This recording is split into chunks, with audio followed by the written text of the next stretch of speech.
The results of the matching set that I found last Friday, the first day, I think, I don't know what Friday was the first or what, Thursday.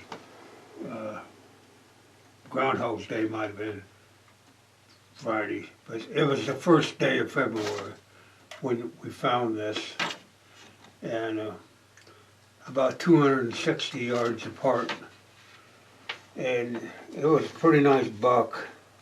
It, you know, the main beams were 18, 4/8 approximately.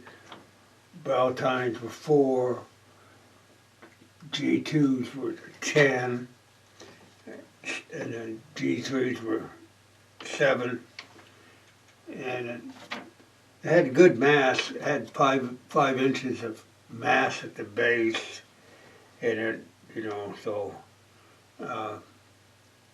that's the scores that come up. It would probably have been, it had a, I said, 16 and 5/8 inside spread, and 18 was the widest part of it, of the width. So that's guesstimating, when you put it back together with those mounts, but they're pretty close. But anyhow, it was a real nice find, and I don't need a score on it. I just give you the dimensions, and because the score don't mean nothing, and when you pick them up off the ground, they're what they are. They're a godsend that when you find 260 yards apart matching sets, there's not a deer. When you find matching sets, it's a better trophy than anything in the record book with a man-made score behind it. But I just took the measurements of the antlers and what it grew, and it don't need to be a total. Anyway, it was a pretty nice buck, and I was glad to find it. And there's still one that I'm looking for, is still running around, and he's still got both sides on. And it was 58 degrees today, and we had 30 inches of snow in January, and it's completely gone here in Iowa. And I'll just give you some, spin him around for you.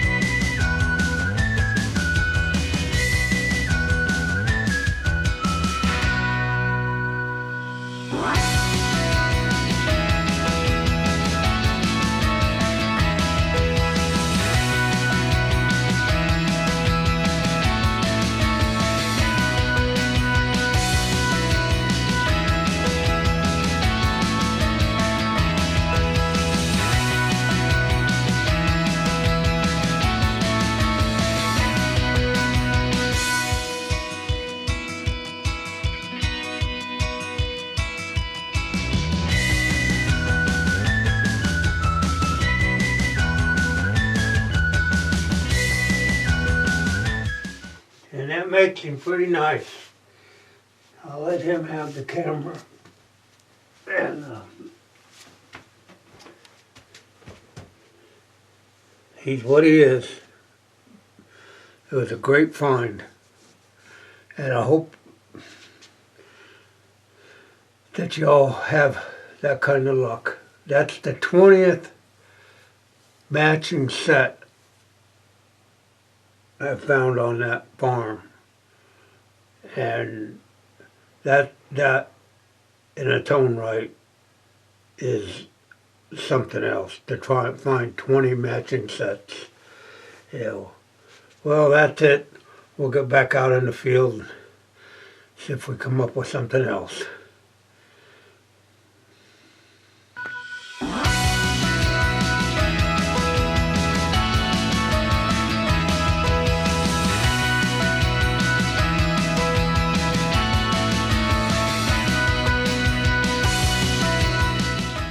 Well, I lucked out today on the 7th day of February 2024. I found this 9-pointer. He wouldn't score well, but that's irrelevant. That scores, people put too much emphasis on a score anyway. It just, it's when you find a shed antler and then you find a matching set, that's far more than any Pope and Young, Boone and Crockett fictitious score, because now they're doping the deer so bad that it's pathetic that the historical rack like they used to have are getting discredited by doped deer, and they're moving down in the record books. That's why I quit Pope and Young, because I would not be part of that. You're going to feed them dope, and then Mel Johnson's 204 and 4/8 record will fall on a dope pile.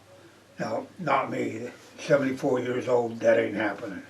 Anyway, get to the deer.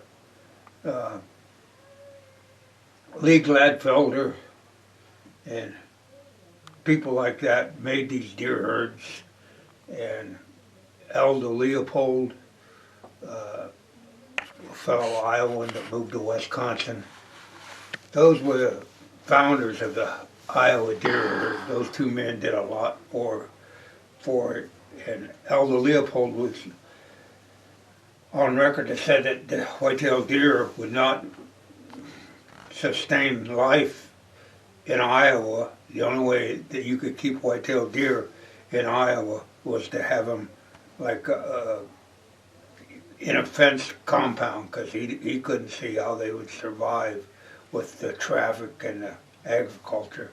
But boy, Mother Nature proved Aldo Leopold wrong, because he was on record as saying that the white-tailed deer could not live in the wild of Iowa.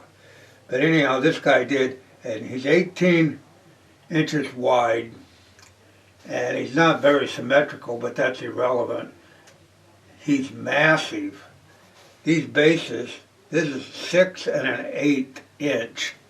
That's a lot of mass. And he's basically a 9-pointer. He's got 1, 2, 3, 4.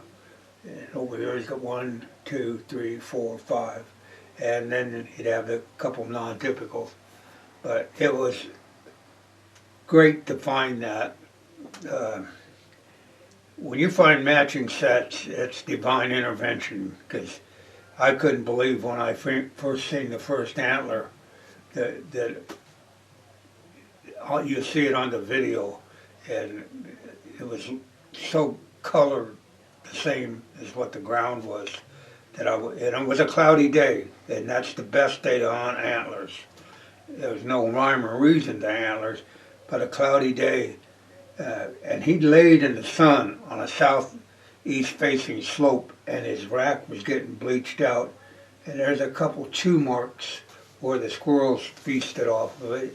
But other than that, he's a great rack, and I was just blessed to be able to find it and share it with you people. So let's spin him around and you can take a look at him.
Well, there's still bucks on trail cameras carrying racks. So, like I said, we had record high and record low today. 41 degrees low and right at 60, 61 degrees high here in Osceola today on the 7th of February. All the snow is completely gone, and the forage oats and the destination plot are just unbelievably green, and the soybeans and the corn have really took a whipping. But that's what it's there for. But it feeds a lot of wildlife other than deer. So anyway, this was a nice one. Later.